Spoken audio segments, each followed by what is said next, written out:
Matt Schaff and Jared Smola of DraftSharks.com here to help you get your start-sit questions answered for Week 4. You can, of course, find our Week 4 rankings for all formats on DraftSharks.com. They are updated by midday Tuesday every week, and then, updated further throughout the week for stuff like injuries, news. The Week 4 trade targets hit the site Wednesday afternoon. Every Wednesday afternoon, 3 buys, 3 sells, 2 holds, plus updates on buys, sells, and holds from the previous 2 weeks.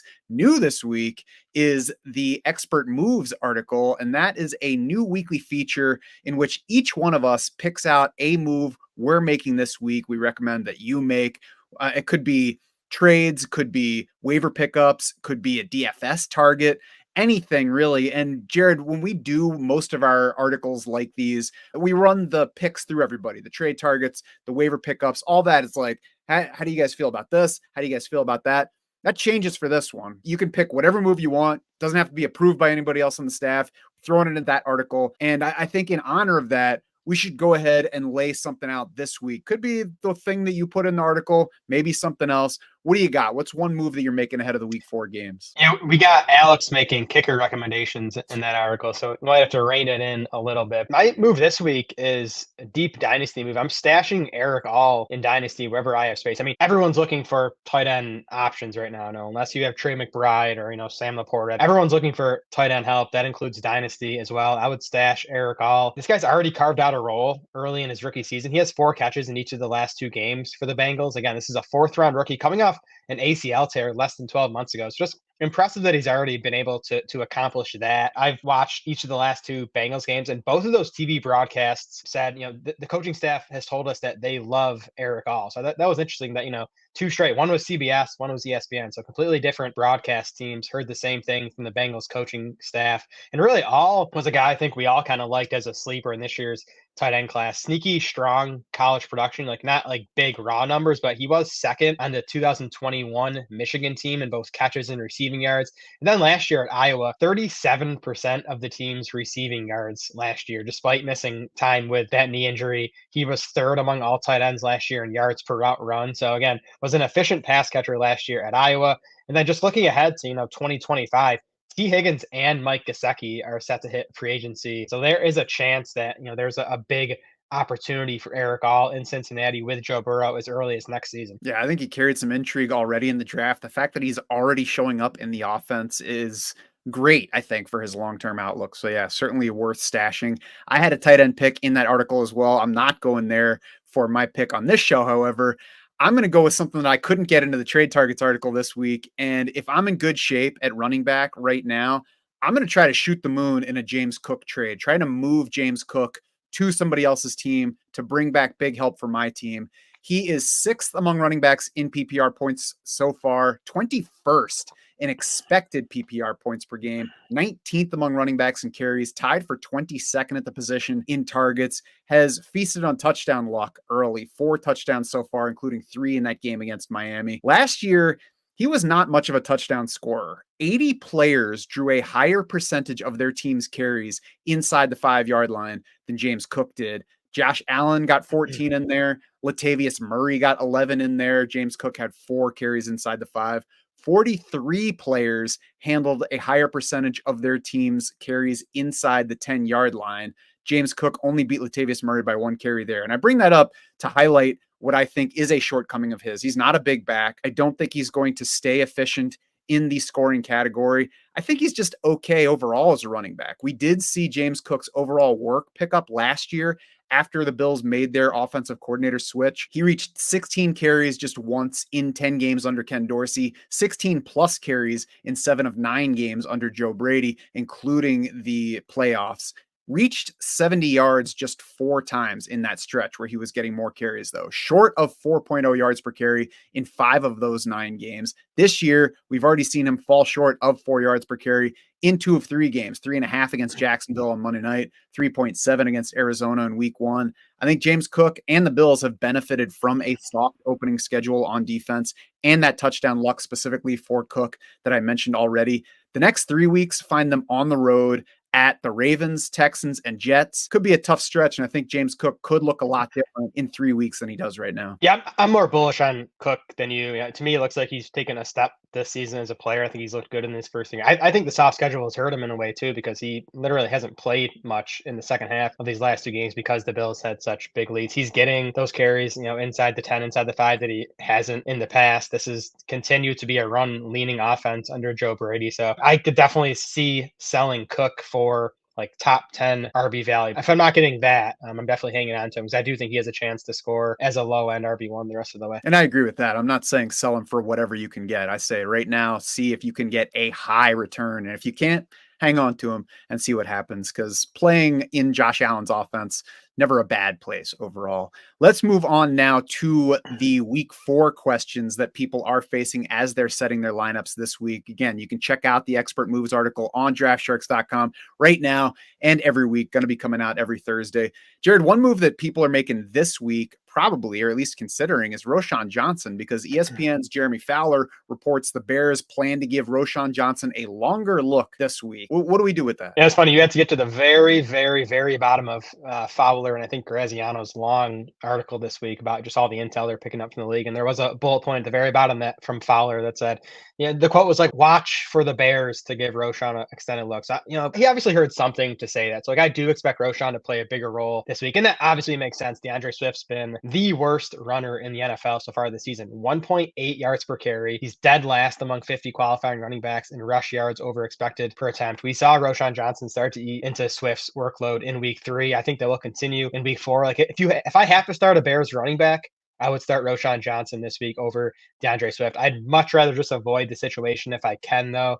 See what this workload split is going to look like and see if this Bears running game can get anything going, because Swift's been bad, but the O-line's been really bad as well. Chicago is 30th as a team in yards before contact per attempt, which is, mostly an offensive line stat. They're 32nd in adjusted line yards, 22nd in PFF run blocking grade. So, I don't expect Roschon Johnson to come out here and crush it in terms of efficiency. He'll be better than DeAndre Swift, but I just don't have a ton of faith in this Bears running game in general. Yeah, I think it's going to be a frustrating backfield all season. I wouldn't chase after any of them too hard. I think maybe the biggest takeaway is perhaps the Bears won't let DeAndre Swift's contract just keep him on the field. Maybe they're like, well, we've got to put somebody out there who's producing, so we'll let somebody else get some touches. I think we'll probably see a committee going forward. Unlikely that any of the 3 really helps you much. So do with that what you will. If you need to pick up a running back, you can stash Roschon Johnson and see what happens. Don't expect the savior to come out of that Chicago backfield, though. Chuba Hubbard was a savior in week 3 for anybody that started him in the suddenly rejuvenated Panthers offense. 21 carries, 114 yards, 5 catches for 55 and a touchdown against the Raiders. One caution before we get any further: those week 3 stats might overstate Chuba Hubbard's role a little bit. He played just 12 more snaps than Miles Sanders in that game against the Raiders, did beat him easily in carries, 21-7. 5-2 in targets, ran 3 fewer pass routes, though. So maybe we see that shift in week 4. Chuba Hubbard outproduced Miles Sanders last year. He's doing it so far this year, but make sure that you're aware of that role as you frame Chuba for week 4. Yeah, it's kind of been a 2-for-1 split, between Hubbard and Sanders these first 3 weeks. As expected, Hubbard's been the better player. Chuba Hubbard's actually 10th among 50 running backs in rush yards over expected per attempt. So he's playing pretty well. He does have a 10.5% target share, so he's getting work in the passing game. He's just a solid RB3 flex play this week, I think, against the Bengals. Nothing to worry about in that defense right now. We just saw him get lit up by Washington. That game has a pretty high over-under. The Panthers have a pretty nice implied total. Like, the Vegas lines makers are kind of buying into this Andy Dalton thing, or at least buying into the Bengals, being a non-scary matchup. So I do think Hubbard, never an exciting play despite the big week 3, but I do think he's a pretty solid, safe bet to get you a decent fantasy total this week. Yeah, he should be a solid RB2 for this week against a bad Bengals defense that didn't do well against Washington, didn't do well in week 1 against Ramondre Stevenson. A good spot to be Chuba Hubbard, to have Chuba Hubbard. And I think the rejuvenation last week should maybe make you check into Jonathan Brooks. Maybe the person with Jonathan Brooks on the roster in your league is a little bit worried about that Chuba Hubbard production. So you could see if you could grab the rookie for cheap. One guy that we had in last week's trade targets article that Jared pushed was Zach Moss as a buy. Delivered a pretty good line in that loss to Washington on Monday night. 58 yards and a touchdown rushing, 5 catches for 39 yards. And he dominated usage, tripled Chase Brown's snaps, quintupled Brown's route total. What are we doing with Zach Moss now? Yeah, just continues to control the backfield. Despite Chase Brown around ripping off some nice runs in that game against Washington. But I just think this Bengals coaching staff trusts Zach Moss more than Chase Brown. I do think he'll continue, like you said, Matt, getting 3/4 of this backfield work. The route rate was a season high for him last week at 71%, played 77% of the team's offensive snaps. Another nice spot for Zach Moss. The Bengals 4-point favorites over Carolina, have the third highest implied team total of the week. And, despite what Zamir White might tell you after struggling versus the Panthers run defense last week, this is still a run defense I want to attack. They're still 27th in run defense DVOA, still,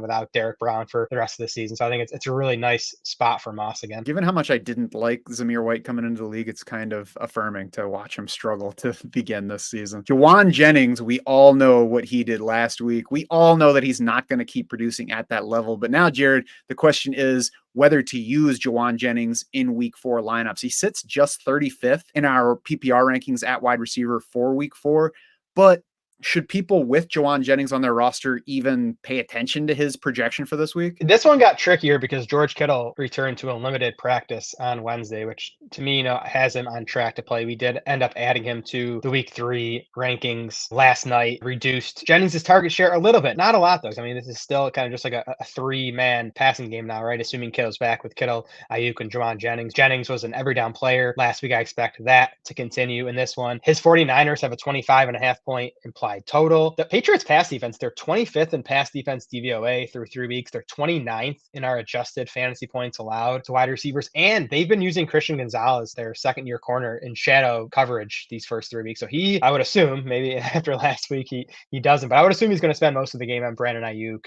which is going to give Jauan Jennings the more favorable matchup. So I think Jennings is still in play as like a low-end wide receiver 3, really nice wide receiver 4 flex play. I would make the same assumption. And the reason I say, should you even bother checking the projection, is it matters what you spent to get Jauan Jennings this week. It's one thing if he was just hiding on your roster, on your bench all season and scored those points. But if you followed last week's performance by spending a bunch on Jauan Jennings on waivers, then go ahead and play him this week. Because if you don't play him this week, then what did you buy him for? And it doesn't even really matter who you're comparing him to. If you spent, 50% of your waiver budget on Jauan Jennings, go ahead and play him. Take a shot that he does some fraction of what he did last week, puts up 80 yards and a touchdown, whatever it is. Go ahead and follow that bet that you already made by paying up for Jennings on waivers. Yeah, I agree. Diontae Johnson also exploded last week, not to the degree that Jauan Jennings did. 8 catches, 122 yards, 1 touchdown on 14 targets. Obviously, we like Diontae Johnson. Anybody that's been with us since the preseason knows that. We already made the bet on him by calling him the comeback player. But what do we make of that game for him against the Raiders? Yeah, I think we definitely trust it. And, it's not just the raw production and how well Andy Dalton played. It was the 14 targets for Diontae Johnson on a 38% target share. Diontae Johnson led all wide receivers last week in expected PPR points. Just an awesome role. And that was with Adam Thielen playing the first half of that game. Thielen's out now. That leaves Jonathan Mingo, who was a complete bust last year and hasn't been much better this year, and Xavier Legette, their first-round rookie, who, is a raw prospect coming in. I don't think Carolina wanted to use either of those guys in a big role early on this season. They're going to have to now. It probably just pushes even more work Diontae Johnson's way. Again, we also talked about this matchup against the Bengals. Just saw what Jaden Daniels did to them on Monday night. So I think it's a really nice spot for Diontae Johnson. He is a borderline must start. I think you'd have to be loaded at wide receiver not to use him, just because I think you can count on that volume being there. Yeah, it feels similar to the Jauan Jennings performance last week because of the way that they both came relatively out of nowhere versus their production of the first 2 weeks. But this isn't an outlandish game. 8 catches, 122 and a touchdown is within the realm of Diontae Johnson's upside. That's what we liked to begin with. If he's getting big time targets, he has big time scoring potential. If he has a competent quarterback, he should be on the radar for that kind of wide receiver 1 ceiling any given week. So I agree. He's a weekly starter at this point. We'll see about the specific matchups as we get to him, but I'm certainly starting him against the Bengals unless I'm absolutely loaded with like top 10 wideouts. Exactly. Rashid Shaheed is probably leaving a lot of fantasy managers second guessing this week. Like you watched him score through the first 2. You wondered if he was inflated. You played him in week 3 and he gave you absolutely nothing with 0 catches against the Eagles. But Jared, I don't think that Rashid Shaheed tricked us through 2 weeks. And I don't think a whole lot changed based on his week 3 performance. What do you think about Rashid Shaheed heading into week 4? His usage was fine last week, right? The playing time, he still drew a 20% target share. He also just missed 2 touchdowns. Like I'd even call them drops and like right at the goal line in the end zone. They would have been tough catches, but you'd like your receiver to come down with those. So the usage, the opportunity was there. The problem with Rashid, Shaheed, and even like Derek Carr and to a lesser extent Chris Olave, the Saints are 30th in pass rate over expected right now. They are a run heavy offense, even in that tight game against the Eagles last week. It was up in the air throughout the entire game. We got just 25 pass attempts from Derek Carr in that one. So I do think the pass volume is an issue here. And then for this week specifically, we have center Eric McCoy. He's on IR, so he's going to miss at least the next 4 games. And then one of their guards, Cesar Ruiz, is also iffy for this one after not practicing on Wednesday. So the offensive line, which had been surprisingly good in those first 2 games and struggled against the Eagles, that's a concern for me this week. Atlanta's pass rush, not quite as good as Philly's, but I still think, we've seen Derek Carr struggle when pressured in the past. So Carr, someone I'm avoiding this week. And I think Shaheed is kind of back into that boom bust wide receiver 3 range in our rankings. Yeah, I agree with both of those. I need more pass volume from the Saints before I'm going to consider using Derek Carr in a 1 quarterback league if I can help it. 23, 16, and 25 pass attempts through 3 games. 3rd most run heavy team, ahead of only or behind only, depending on how you view it. Behind only the Chargers, which we expected that, and the Malik Willis Packers. So it's a surprisingly run heavy approach there. Yep. We'll see how that changes. It's going to limit the ceilings and floors for these wide receivers. Shaheed, low end wide receiver 3, certainly has the upside any week. Like you said, the role didn't change. I would feel okay about him being my wide receiver 3, but not excited at the moment. Yep. Nothing exciting in the Miami offense currently, and that leaves us trying to figure out what to do with it. Jaylen Waddle is now outside the top 36 wide receivers for this week in our rankings. And Jared, I think he's kind of in a range where pick whoever you want between him and like everyone down through DeAndre Hopkins, who's wide receiver 49 in those rankings. It's a tight range, don't you think? Yeah, sure. And Waddle only sits that high because like we know he has the potential to take one pass to the house and make his fantasy day. But it feels like if he doesn't do that, he's going to bust, as we saw last week. It's just so sad. Miami's offense right now, like it looked like one of the most fun, exciting fantasy offenses if Tua was healthy. We don't even know who's going to be at quarterback on Monday night against Tennessee. Skylar Thompson with the chest injury. I think if Thompson's not ready, they'll probably just give Snoop Huntley a chance, even though he joined the team like a week and a half ago. The passing game's not going to be good regardless of who's under center, right? And you're kind of just hoping again. Waddle and even Tyreek Hill, like you're kind of hoping he just busts off a long play, because if he doesn't, it's probably going to be disappointing from a box score perspective. And then even Devon Achane, like he's at 3.5 yards per carry this season. He's 47th among 50 running backs in rush yards over expected per attempt. And I still think Achane's good. I think maybe the ankle is still an issue. The offensive line is not good. The offense in general is just struggling. Like you're not sitting Achane because he's still getting the passing game usage to, give him a decent floor, but just the ceiling just does not seem to be there for any of these guys at this point. Yeah, I think you kind of have to start him, but certainly worth worrying about. I wonder if Tyreek Hill is too high at wide receiver 12 in our rankings. You can see there's a bit of wiggle room there. Like if you look at our straight projections, he's not quite that high. I'm not sure in that range if I'm starting Tyreek Hill over, say, Chris Olave, Devontae Adams, Mike Evans this week. Yeah, so he could go down to 18. I think at Drake London, I would not, be opposed to folks sitting Tyreek Hill for those. Again, it's scary that he can break off a big play, but again, I think we saw his floor last week, and it's not very good. Tyreek Hill had a 7-yard ADOT last week. Jaylen Waddle had a 2-yard average depth of target last week. I was even disappointed that Mike McDaniel didn't get something else like going in that offense. Just it seemed like Skylar Thompson had no shot back there. We have no injury report yet for the Dolphins for this week as of this recording because it's a Monday night game. So the first one comes out on Thursday. We'll have to watch Raheem Mostert. I would prefer not to use him if I can help it in his first game back from the chest injury, but he could further complicate that backfield picture with Achane. Yeah, exactly. I mean, Achane, disappointed last week without Mostert even in there. So I would expect him to lose at least some work whenever Mostert gets back. The Jaguars offense does not have the excuse of, our quarterback is hurt. Mm-hmm. What do we do with the Jaguars at this point besides pray? Longer term, I do think they're going to get this turned around to some extent. It's not going to be this bad. There's too much talent. I don't think Trevor Lawrence is as bad as he's played the first 3 weeks. There's still some talent in the wide receiver core. They're going to get Evan Ingram back. So I tossed out Brian Thomas as a potential buy for this week's buy so whole. He didn't make it into the article, but that's just someone who I mean, first of all, we know rookies tend to get better over the course of the season. So over the second half of the season, he might be better. He passes the eye test to me. He leads the Jags in yards per route run. He's tied for the team lead in targets. So like buying low on someone like Brian Thomas, I think is a decent idea. Can't really buy low on Christian Kirk because he actually had a decent week 3. But for this week with the Jags, I don't trust anything on that offense in Houston. The Texans 7th in overall defensive DVOA. The Jags have a 19.5 point implied total. So like, yeah, you're probably starting Travis Etienne just because the way you drafted him because of the workload. But outside of that, like there's nothing else. There's nothing I trust in the passing game right now, especially in this matchup. I agree that they can't stay this bad all season, but it's also Trevor Lawrence's 4th year. It's Doug Peterson's 3rd year with the Jaguars. It's not okay for that level of experience and time together to start a season like this. I don't care if you unloaded Zay Jones and Calvin Ridley, brought in Gabe Davis and Brian Thomas Jr. They should have something where we can point to like, oh, they just missed that. They're doing this over here well. It's just not being reflected in the score. Like they're really bad at the moment. And I worry that we also have to adjust down what our ceiling expectation might have been heading into the season. Like this might just be an offense where we wait for good performances from the guys that we have and then try to sell them off. We're all definitely too high on Jacksonville in the preseason. I don't think they're going to get to that level, but like we've been saying, they're not going to be this bad. So, perhaps there's some buying opportunity here. Yeah, I might wait until after the Houston game this week because I don't expect a whole lot to go well in that matchup, though. That's fair. Unlike the Jaguars offense, you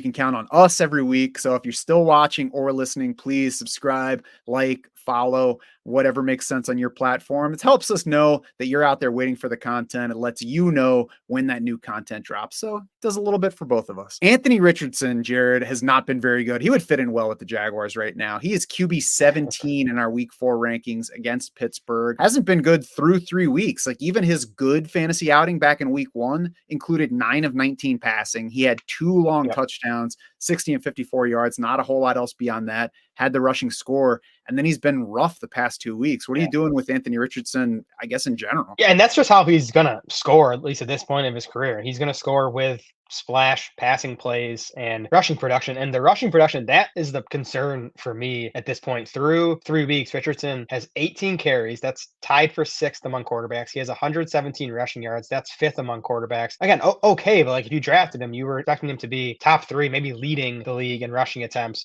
rushing yards. He's nowhere near that. Has just the 1 rushing touchdown. Jonathan Taylor is getting more work inside the 5-yard line than Richardson is. And really, this is by design. He's only averaging 4 designed carries per game. That's not what you expected if you were drafting Anthony Richardson. I don't think the passing is going to get significantly better anytime soon. So you need that rushing. It just hasn't been there for him. I had Jayden Daniels ahead of Anthony Richardson in my own preseason rankings. I'm kicking myself for in one league. You play in so many leagues, Jared. I think that you kind of spread things around. Like you get this one league where Anthony Richardson slides down beyond where he's been going in most drafts. And you're like, all right, this will be the spot where I take a shot on Anthony Richardson. I'm kicking myself for drafting him with Jayden Daniels still on the board because I don't know. I don't have a whole lot of hope for everything to suddenly click and him to start delivering on a weekly basis. I think it's going to be volatile all season. And he's somebody where you try to trade after any particularly big fantasy performance. Yeah, I think that's right. And again, the play calling's been disappointing to me. I just think you have to use that rushing ability. Like that's what makes Richardson who he is at this point. I just think that the Colts aren't doing as good of a job right now as they could have of that. If you are looking to not start Anthony Richardson in week 4, that probably leaves you needing somebody to start in his place. So Jared, who's your favorite low end QB1 play for week 4 for that kind of scenario? Yeah, I like Geno Smith this week. I feel like we've talked about Geno Smith like every week. We were talking about him a bunch in the summer as one of our favorite value quarterbacks. Geno Smith's quarterback 12 in total fantasy points through 3 weeks. That's despite a relatively disappointing week 3. He actually finished quarterback 8 in fantasy points in both weeks 1 and 2. I think he can get back to that level this week against Detroit on Monday night. That game obviously has shootout potential. And the Lions, as they were last year, are really setting up as a pass funnel defense. It's a really tough run D, beatable through the air. Carlton Davis and Terry and Arnold, their rookie, are both struggling as their outside corners. That sets up well for DK Metcalf and Tyler Lockett specifically. The Lions are 3rd in pass rate over expected against, meaning teams are leaning pass against them. I think the Seahawks will do a similar thing. The Seahawks are already near the top of the league in pass rate over expected. So I think you're going to get plenty of volume from Geno Smith in a likely shootout against the Lions. Yep, he's my guy as well. Only 4 quarterbacks currently have higher passing yardage lines on DraftKings for week 4 than Geno does. Even his disappointing fantasy week last week included 289 yards and 76.5% completion. So he's producing well so far in an offense that is passing the way that we expected it to. I picked up Geno Smith in that aforementioned league, and I plan to start him over Anthony Richardson for week 4. Maybe a lot of weeks going forward. We'll see how things go with the Colts quarterback. DraftSharks.com has the constantly updated weekly rankings that I mentioned earlier. We've got all those weekly articles designed to help you win this week and all season, but you are missing out if you don't have your team synced, because that will give you personalized waiver, trade, and lineup advice specific to your league, your settings. If you are not yet a DS Insider, then click the link in the show notes to get the insider information at a prorated amount for the rest of 2024. Make Draft Sharks your unfair advantage.